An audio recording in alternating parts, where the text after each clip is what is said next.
Hi, everybody. This is another episode of Politics at Home with Holmes. This one, I know me and MayCee are both excited for because this is a lady. I feel like we said this about a lot of the people we interview, but every time we are at a political event, Miss Cathy Jacobs is right there along with us. She has attended, I'd want to say, over 90%, sometimes even more of the events that me and MayCee ourselves have gone to. So she is definitely your local Albertan, hard, good money, dirty hands type woman. So I'm looking forward to this interview because we'll actually get some personal one-on-one time because she's so busy keeping up with everything, also being a business owner, that we haven't actually gotten some personal one-on-one, what drives this woman and what got her into the fight. So this will be a good one. And then I know we've got a long list of questions. So MayCee, would you like to start the first question? Okay. Well, so I know that you actually are a business owner of Angel's Cafe, but so I wanted you to kind of give people an idea of what your story is in terms of just overall your involvement as a business owner, but also in the community itself. And then what is your personal story with that has led you into making the decision to run for a city councilor? Oh, well, thanks for the question. Oh, there's a big story. We're a 27-year-old business, and I'm not that age anymore. So I started the business in my late 30s. I was fresh out of the women's shelter with 3 children. So I had a very big why. And I didn't do it without support. I did have somebody dear to me at the time that supported me behind the scenes and in the front scenes. And I learned to figure out how to sort out the trauma, drama, and the journey, and find myself. And that's what Angels did for me. It was a real gift as I tried to rediscover who I was and why I was where I was and where I was going to go. So I started my business in 1998 as a food truck, right in the same spot. My business is sitting still to this day. And it's been an amazing journey of making a living out of loving, watching my children grow up down there. My daughter actually is managing the business with her a partner, with her former partner, who is also her very best friend. And so they're doing an amazing job taking new insights and bringing the business to a new level. Sometimes you have to step out of the picture long enough to make changes, and it's been a remarkable journey. So I've been part of the fight for a long time. The very first day I pulled my truck in there, I immediately had the city come and take my business license away from me, and they started the shenanigans on day one. So, but battle after battle, impossible dream after impossible dream, we brought that thing forward 27 years with a beautiful community, and I fell in love with a lot of beautiful souls, and it was a mutual thing.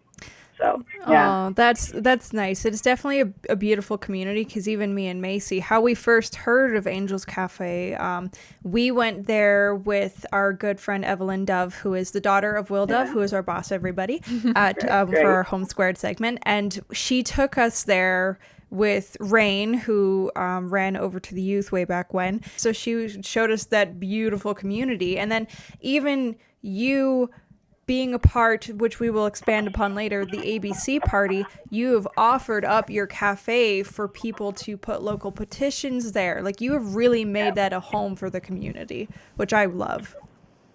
Well, it kind of is a home. For me, I'm an East Coaster, so it's an easy transition to create a space where everybody can be welcome.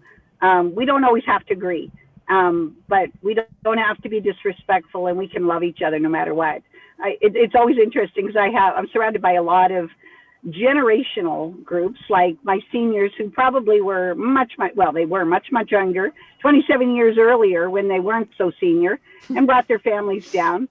And they're not always in agreement with me. I had a comment to one of my dear old friends, and she said, Cathy, the one thing we always agreed on was to never talk politics and never talk religion.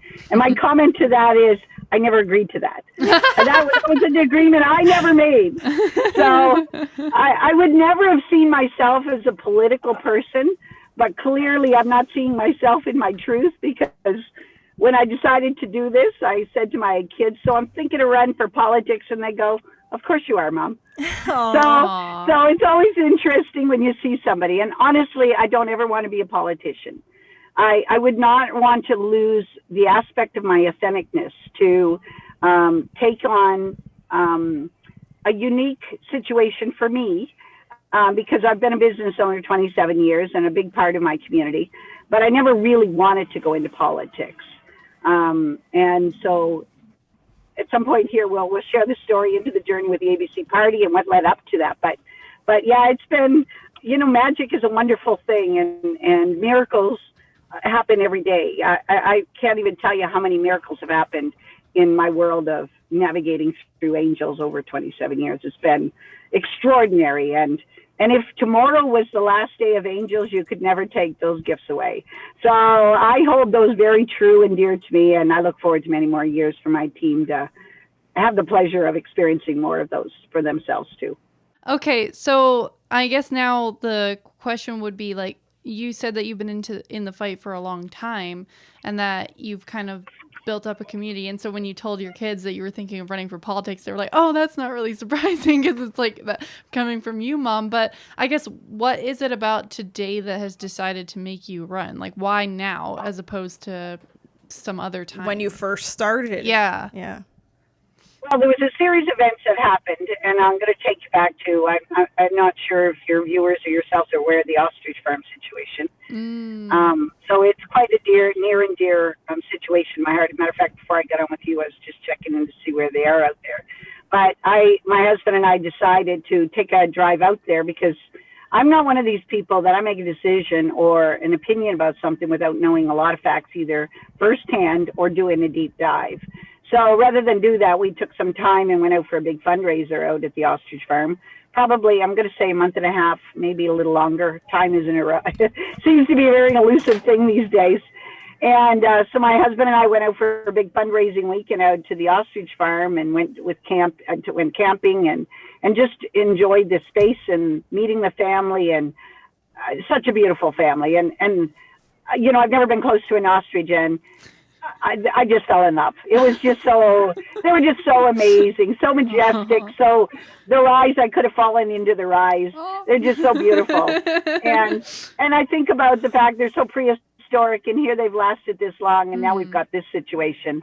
So I decided, we did spend a weekend out there, and I had the blessing or the experience of, on the Sunday, which was the final day of our experience, we actually stayed a couple extra days to help with some of the tear down and the dismantling of the event for the week. And Sunday morning, Pastor Arthur Pulowski was out for a visit to the farm also and did a morning service.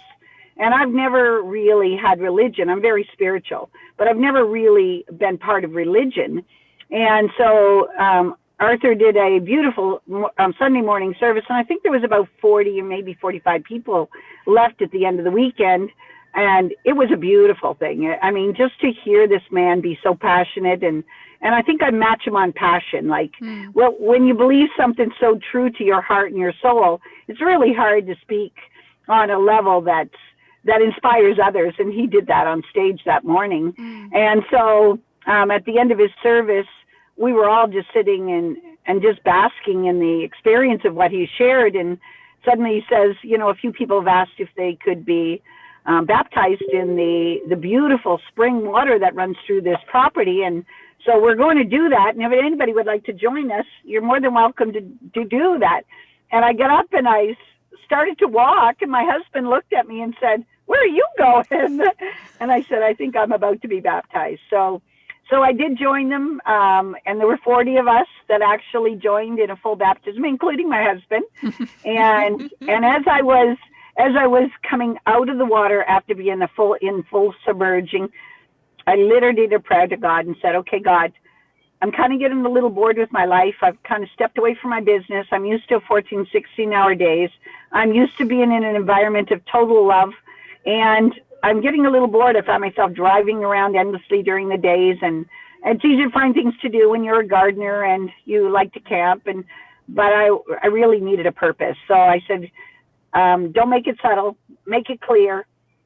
Show me a direction, and I'll take the road." And so I left that weekend. We drove all the way back to Calgary. And within the week that followed that one, I got a call from another friend of mine, Roy Byer, and he said, Cathy, I'd like to sit down. I've got a proposal for you. And I had no idea where that was going. So I agreed to meet him. And we sat down and he said, okay, I don't want you to react. And I just want you to listen. So hold on. I just want you to hear what I have to say. And he explained that as a party, they were hoping that I would run for their Ward 1 councillor. And so I stayed quiet, and I was actually just doing a check-in. And I'm very good at listening to my personal self. At this age of my life, I'm well into my 60s now. And at this phase, you learn to not override those inner voices. And so I was waiting for the resistance speech, and it never came. And I thought, okay. So I took this home. I said, let me talk to you in the morning. I'm going to talk to my husband and family. And so I did. I went home and I said to my husband, Dale, I said, so I'm thinking of running for city councilor in this next election. He goes, whatever makes you happy. Aww. And he knew I was looking for a purpose. He knew I needed something more to bite into, because I am a truly passionate, mission-directed, intentional person. So when I mentioned it, he just kind of smiled and supported the efforts. And of course, I shared what my kids said. And so I called Roy up the next day and I said, okay, I'm in. What do we do? And so we sat down and we talked about what that would look like. I got a couple things that I do in my lifetime because of who I am and how I've done the journey. There's a saying I have: if it don't flow, it don't go. And I do that on purpose because I like to see that the universe and God is always working with me. And if I'm off track or moving in a direction of which isn't matching who I am, then we'll watch to see if it happens. I watched it with my cafe when I wasn't in 100% alignment with allowing God and the universe just to line things beautifully up, because I wasn't in alignment. It was a rocky road. When I am in alignment, it's smooth and clean and clear and yeah, beautiful journey. So the beginning of it was a really slow start. And I kind of checked in again and said, is it a slow start because I'm not supposed to, or is there another reason? And I guess I can relate this to if you're heading out, to any event, and suddenly you think you're supposed to be on the road, and something happens, it calls you back, and then you do get on the road, and by the time you're on the road, you realize you just missed being in an accident, and you realize everything has divine order to things. And that's kind of, I think, what was happening for me. It wasn't a quick out of the box start. It was, things were slow to get going. The website couldn't get found, or you couldn't find people to do this or that. Fundraising is challenging. So there were all these hiccups in this, and I thought, just let it go. Because if it's not flowing, it's not going, just be right where you are. And then about 3 weeks ago, everything just fell beautifully into place, and I realized it was go time. So that's kind of how I got started. It was a sequence of, letting go, letting God, and trusting in the process, not pushing or pulling uphill to try to get somewhere, and not letting the panic or resistance be part of the process. So yeah, it was very cool. So, I mean, that's just so cool. I mean, because we were wanting to interview you actually as soon as you made the announcement that you were going to do it. And I think it might have even been from a third party that I heard it. I was like, we got to interview Cathy. Right. Yeah. But at the time we're like, oh, we don't know if she has an official website yet. So we were waiting because we were like, oh, we have to wait and make sure that once we get your voice out to the viewers, it's one of those, okay, no, she legit has a website. Here's where you can go help her. Here's where you can go support her. Right. That's what we wanted to make sure was ready to go. But so you mentioned Roy Byer, and me and Maddie have interviewed candidates that are going to be doing have been going under the ABC banner as our board candidate Keener Hatchie is, but we've also interviewed people who aren't, like Mahmoud Mora, who's doing an independent, right? So we're just trying to Mahmoud. I love Mahmoud too. We're trying to promote and encourage people to take a look at, obviously, all of these beautiful souls that are coming forward all at the same time. It's like, you want to talk about divine order. That is just... And that's beautiful, right? But so you mentioned Roy. So what about ABC like inspired you to go with them? Because I know that there's a lot of controversy out there surrounding municipal parties. So it's like, why go with ABC as opposed to independent? And what is your view on the new municipal parties that are allowed to be coming forth right now? Well, I can't speak on all municipal parties because I don't know enough to be honestly to give you an answer on that one. But I'll tell you why ABC for me. First of all, it was a group of people of which I had great respect and agreement with as we moved the original ABC party forward, or Better Calgary Party, and I joined them as a founding member to get them started. It just was an amazing group of individuals that we could all kind of get on the same page, and with the type of people we all are as conservative thinking or freedom loving or whatever beautiful term you want to give to us, that we want to give to ourselves. We're always very independent in the way we've directed ourselves. So I think it's kind of like corralling kittens, into a small area, because we're so independent in how we see things. But this party really resonated with me. We all had the same ideas of what a platform would look like. And to be really, truly honest, I probably would not have run without a party. And the reason why that is true for me is because I don't love politics. There is nothing about politics I even like. It's a very cutthroat industry, name calling, cheating, lying. Yeah. There's just so much dirty about it. But, I had to sit down and really do a clear check-in. And I had to ask God, why me? And so why me? Why this party? And the truth of the matter is, we need our lights. We need people that I can honestly say, without ego, I like to live big. I like to be out there. I like to be, I'm not going to say loud. Okay, my kids would say loud. I'm very expressive and I'm very passionate. Is how I would better phrase it. And so this party was all of that with me. When Roy brought this to me, it just made so much sense, because I have an idea, a thought in life. When I started my business, it felt like a me business. And then I realized it wasn't a me business. It was a we business. Because you don't run a business, become successful by yourself. A lot of people get to come along that ride with you. And you can move mountains with many. And it's kind of under that same philosophy that I looked at as running with a party. One person can do so little, but a lot of people can do so much more. And with that kind of support, I'm not one to toe the party line, which seems to be the big phrase of propaganda that's out there. Again, we're independent people. We're we have strong beliefs, we have strong personalities, and you can't corral us into doing your bidding. And that's one of the reasons I loved ABC. We're I think in the beginning, for some of the people that were first involved, they thought, well, we got to teach her to be a little more politically correct.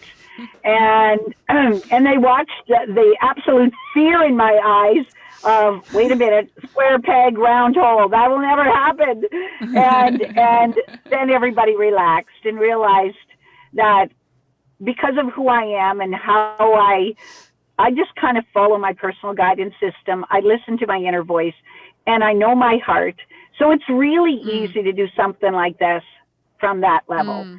So that's why I chose ABC. I love the folks that support me in the business of moving this into this political realm. And I just simply would not do it alone. I just don't want to be one voice. I want to be, and even as I move into this political spectrum, my greatest desire is to be the voice of the people. And I really, truly mean that. Anybody that's watched me over the years, when I was supposed to do what was for the greater good, I did not follow. and because I knew I would not serve the greater good by following what was told I should do. I'm not a very good should person, and I am very much in following my heart and following myself. So this all made sense to me. You know, I love the people, and they know they cannot convince me, coerce me, or do anything to take me off who I am and send me into any direction other than where my heart leads me. I appreciate that, because I was reading an article on the Sprawl, and I've just recently discovered the Sprawl myself, but it's a very big Calgary newspaper journal, and so we had another person that we interviewed who was running for Ward 14, and she also alluded to the Sprawl. They came out with an article. It was talking about how some of the people that we've interviewed, Joni Liu, Darzook, and then a couple others who are also aligned with the ABC party. And it was basically calling them kind of like another slate, saying they're calling themselves independent, but look at the party politics. It's already emerging. Look at how all of them are sharing similar campaign managers. All of their websites and photos look the same. And they were really attacking it as anti-independent. They were saying they're basically no better than the union people that they claim to be against. And what you've really kind of hit home is that the nature of these people running, and the reason even me and MayCee, you articulated it beautifully, we trusted the people. Like, we were alongside people like Roy and then others, Art, Adele. There's so many people we were standing beside for years prior that when we saw them start and get along this municipal party, we were like, screw party politics, which exist anyway. It's just union politics, same difference. We are beside the people. And all of these are very, as you are, independently minded. And the thing that people always say is that, like, the conservatives and the independents, what they always lacked was, you know, this not a backbone in their decision making, but things like marketing and things like fundraising, organizing. Like what you said, collecting cats. Exactly. So they're doers. Yeah, when Maddie shared that, I was like, they're just mad that we basically are doing exactly what they've been doing for years. It's like, like, oh, I'm so angry that they're actually using their resources and coming together. It's like, oh, yeah, we figured it out. Like, yes, and that's why reinvent the wheel when it works so well with everybody else, right? Yes, and it's even more than that, right? There's a uniqueness to our candidates. Mm-hmm. There really is an authentic, unique personality to each one of our candidates. Mm-hmm. The one thing I will not do when I'm in politics, I'll get somebody that'll send me a question and they'll say, okay, I've got your flyer and I've got this other person that you're running in the same ward. Your platforms are exactly the same. What's the difference between you and them? And my honest to God answer is, I don't know, but I'll tell you who I am. Right. And then you have to decide, right? You know, and I will not put somebody else down to make me look better, because and I'm watching this in politics all the time. The name calling, I've learned this about this person and I have no time.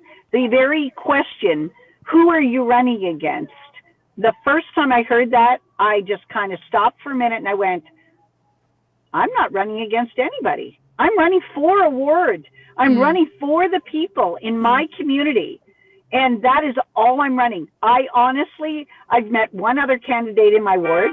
I think there's 4 candidates, but there could be more. I just don't know. And it doesn't matter to me, because if I lose focus on who I am and what I'm doing and why and where I am, then I might as well not do this.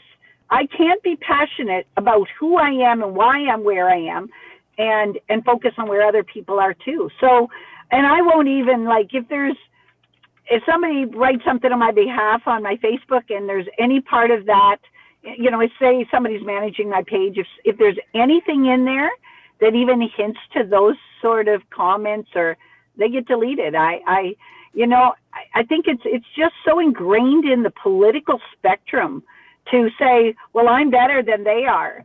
And I'm just not that. And I won't play that game. And it really feels good to know I can't play that game, and you can't talk me into playing that. Aw. No, what I love is so even the uniqueness now of me and Maddie having the privilege to interview Keener, who's under ABC, and yourself now, is it's fun because he was like, well, when people ask me like who am I running against, I know their names because I'm like, I feel like it'd be like a courtesy for me to know like who I'm running. And I love how you're just like, nah, I don't know, but I'm going. And so like that already shows the uniqueness in the terms of like there's just no set rules. It's as simple as like be your authentic self, which I love. And because like we need that. Like I feel like that the biggest thing that society lacks is honestly just courage to be themselves. The cool thing about ABC is that they have principles and not policies per se, right? And that's what I found was intriguing was because every person it's up to them on how they choose to demonstrate those principles, right? It's not so like here's party line, right? It's literally as simple as family, common sense, like anything that an individual would really actually care about. But I think it's cool because there's also different aspects of what are the problems that each person that's running for city councilor want to solve. Like for Mahmoud, when we interviewed him, he was really focused on crime. Like that was the thing that was really bothersome to him. And for Keener, it was something like taxes and people's money getting wasted. Like for him, that was his biggest thing. So my next question for you was going to be, what are some of the problems that you want to solve as a city councilor that you're seeing and that speak to your heart personally of like what are some, I guess, potential, like whether or not they're painted as perfectly like policies, but just ideas that you want to see fixed. Not just that, but the policies that you are also, or the concerns you're getting through your door knocking. Because I want to tell everybody, because we acknowledge this back screen, but not on screen. The reason that Miss Jacobs here is in her car and with some funny audio here is because she was actually just door knocking. She's on the job and she put a halt to do this interview with us, and that's why she is in the case that she is and why she sounds the way she does. So door knocking too, like what are you hearing as well as the policies you yourself want to put forth? Well, definitely the corruption is a big one within politics. There's no transparency. There's no connection between City Hall and the people, you know, and really, as far as I can see, with the running of a business, you think as an entrepreneur that you're your own boss, and that's as far from the truth as we'll ever get, because your customers are your bosses. Just try closing for a day, just for taking a day off, and listen to see how much you're going to hear from your bosses, you know, So the truth of the matter is transparency is not part of what we're seeing. And the corruption is so deep. So it seems like if you can be bought or sold, or if you can be coerced or bullied, or then you're good in politics. You're good as a councillor. And that's not okay. That's the big one for me. And people are very scared for the direction of what the city is going for. Safety is huge. Absolutely huge. You know, the homeless issue is huge. And the big one is when people say to me, okay, what are you going to do about the homeless problem? My comment back is, why is this a me problem? Why isn't this a we problem? And why, just because if you elected me to be your representative in City Hall, why do you think I need to solve this? Why can't we work together as a society? Like every issue that needs to be addressed on a personal level, as far as in the streets, can be solved as a collective. It's not a small group of people that can make the change. And again, that goes back to party. You know, together we can do so many things. You know, I talked to somebody the other day about the homeless problem. They said, you know, Medicine Hat doesn't have a homeless problem. And I went, what? Yeah, they solved the problem.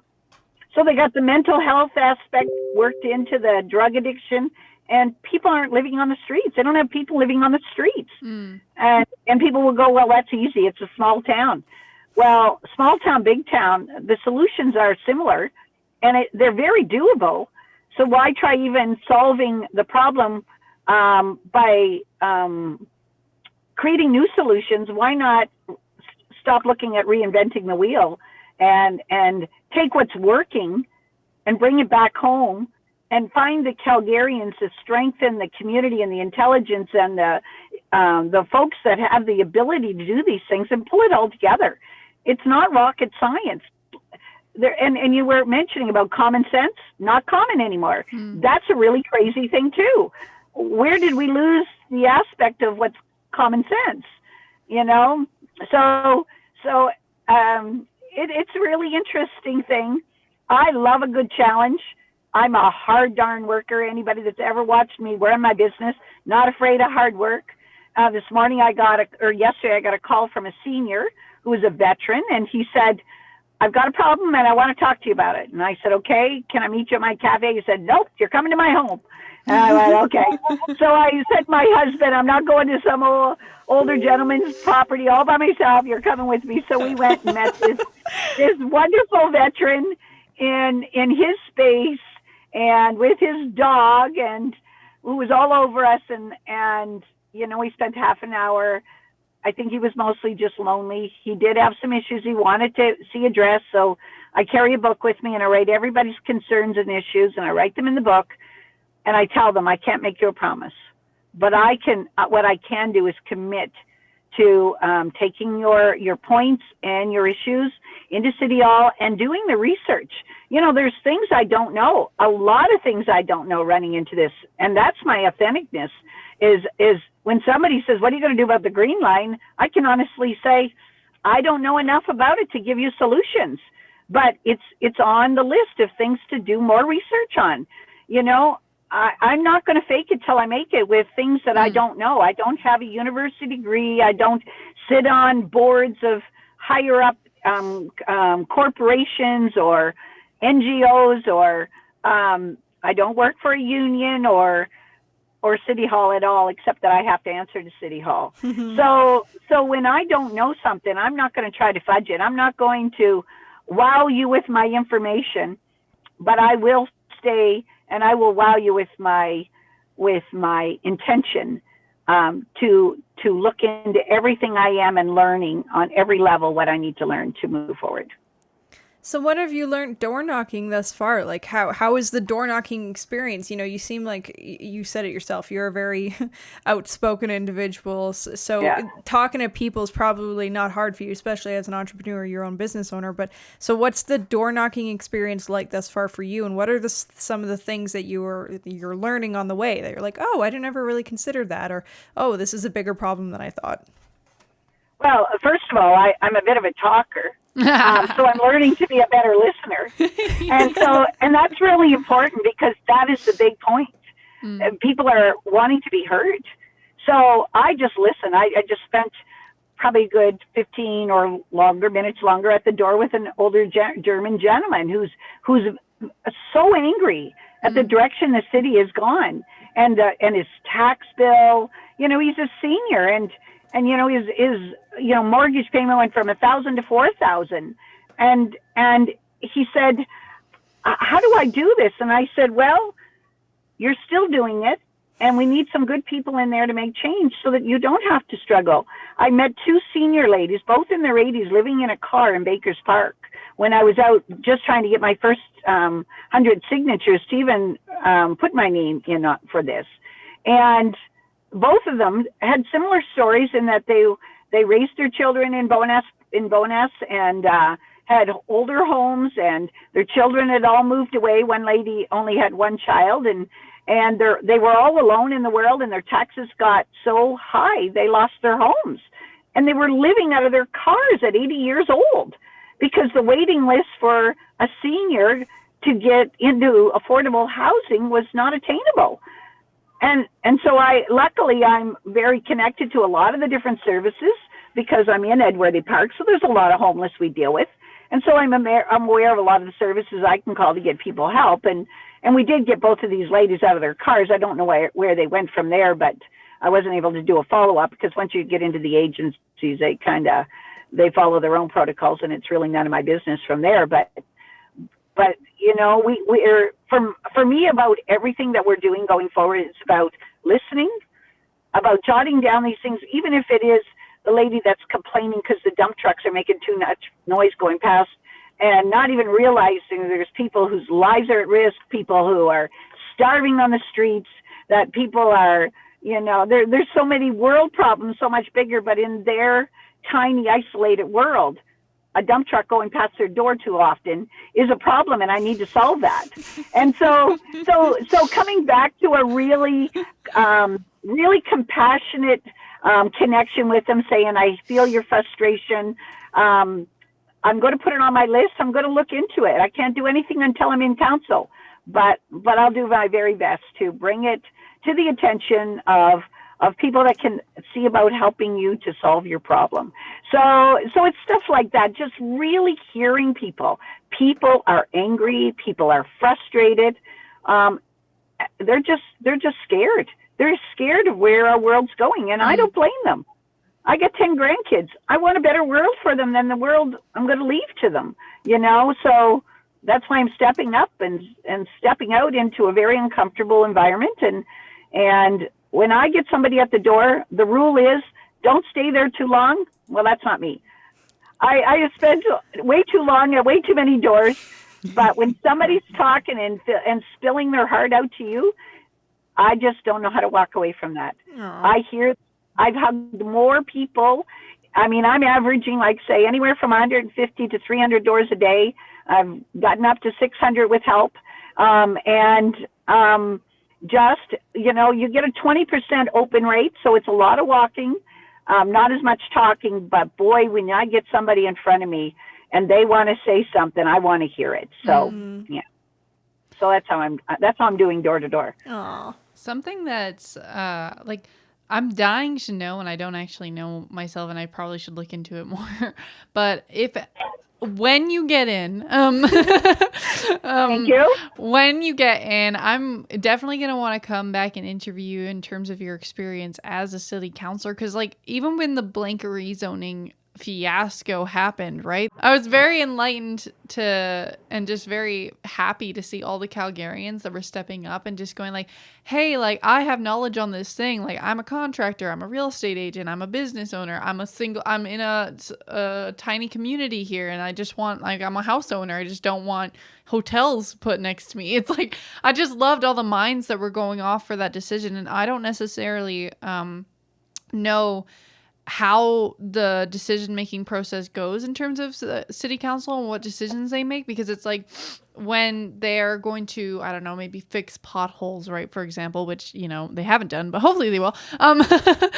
When those decisions are getting made, right, some of them don't require necessarily a plebiscite. Some of them just require, okay, this is what we're going to do and this is how we're going to do it, and make sure that it's on paper that this is what we've done so people can, see and take a look and be able to know that that's what you did with their money.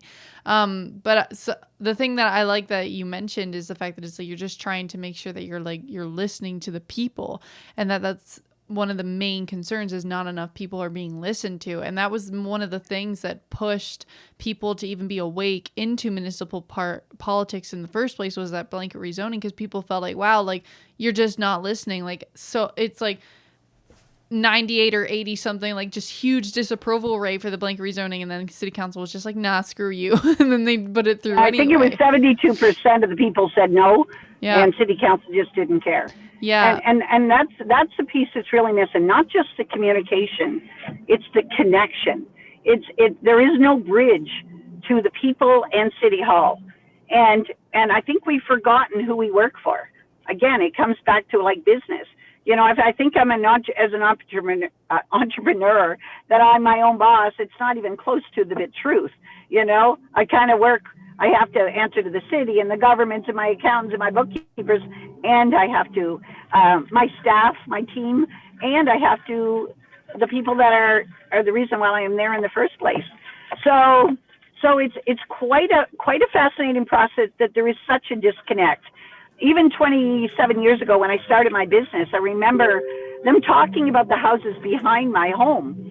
And they said they were going to expropriate the land. And I said, what makes you think that's okay? And they said, we really don't care what people think. And it was at that point that I really realized there is a serious disconnect with these people that sit in a position of either being elected or selected, whatever the situation might be, that they think that they have the right to override the will of the people.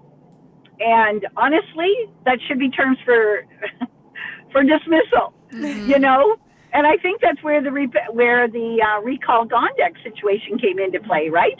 Because as soon as several things with with our mayor at the time, and she still is, I guess, hopefully not much longer. That's my personal wish. I did put it out there.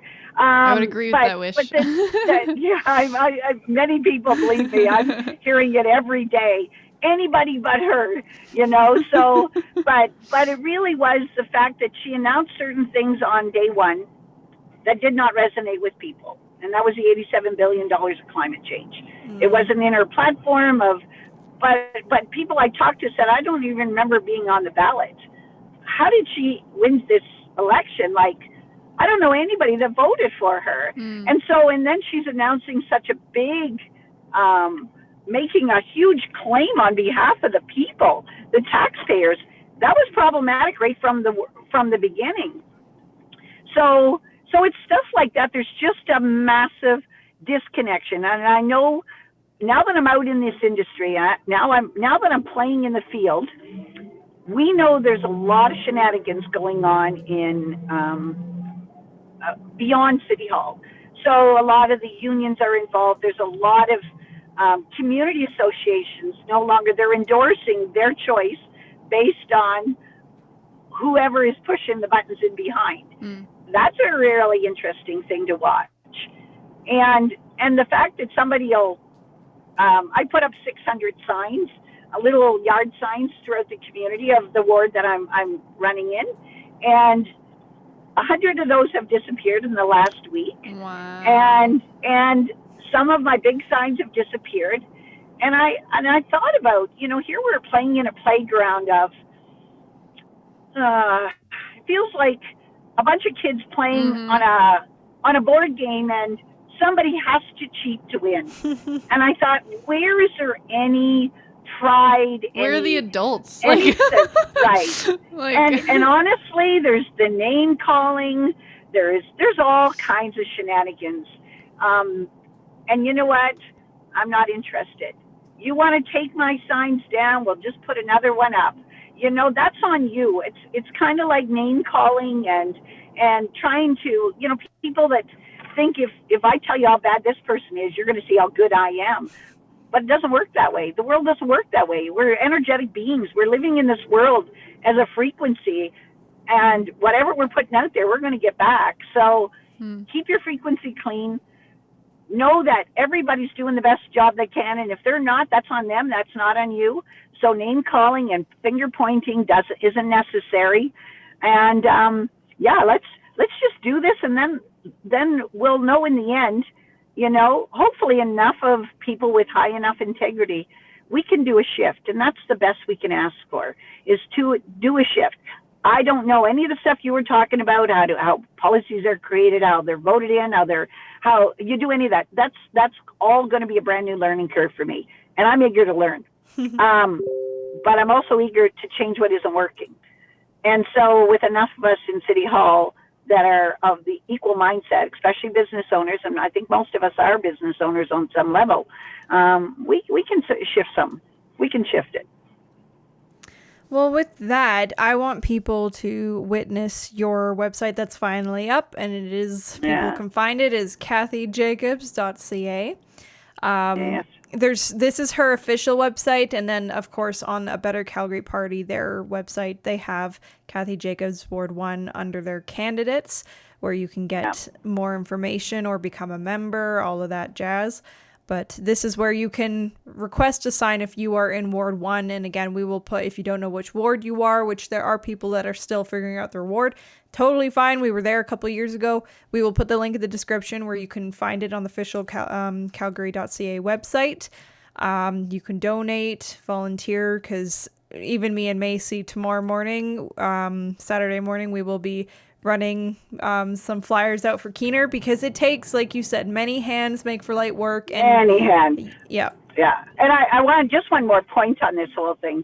People want people in it with integrity moving into City Hall. And I'm going to ask people to check in with themselves, because I know when I first started this, I can't tell you how many people said, I'll be there, I'm going to help, I'll donate, I'll do all.